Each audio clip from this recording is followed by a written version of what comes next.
Подзаштитни маски, со мерење температура на самиот влез и дезинфекцијски средства. За прв пат јаболчиња се одржа на отворено.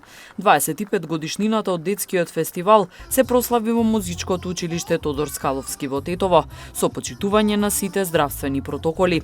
Присуствуваа само најблиските на младите изведувачи, а организаторот Никола Димовски Тмница вели дека замислата за 25 годишнината не била ваква, но сепак на задоволство на дечињата, фестивалот се одржа според сите соодветни мерки за заштита.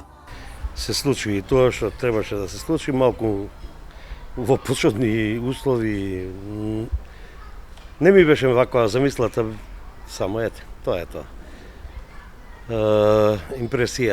Импресијата еве тоа го направивме на отворен простор во музичкото училиште Тодор Скаловски, кај што обезбедивме барем колку толку за да се запази тој протокол, за да го направиме фестивалчето. Сите дечиња беа презадоволни. Се надевам дека ќе имам сила, ќе имам трпение и до година да се направи некој фестивал. Ама ако е ваква ситуацијата, мислам што ако е ваква, да е ваква, па ќе правиме фестивал. Текстописецот на песничките Слободанка Ничевска смета дека и покрај годинешните услови и околности, фестивалот поминал одлично. На сите 25 песнички што оваа година не случајно одбравме да бидат 25, баш поради бројката 25 дека е јубилеј. Дечињата беа пресреќни, родителите исто така со нив, затоа што премногу долг беше овој карантински период и сите го осетивме тоа, возрастните исто така и децата.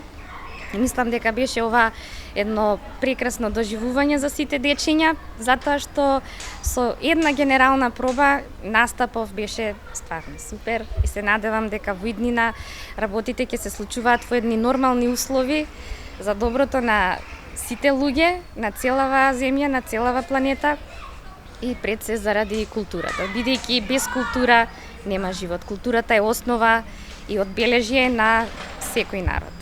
Беа изведени 25 песнички, а кај дечињата не можеше да се сокрие задоволството што повторно заедно настапуваат и ги пеат своите хитови, овој пат само пред најблиските и со почитување на мерките за заштита.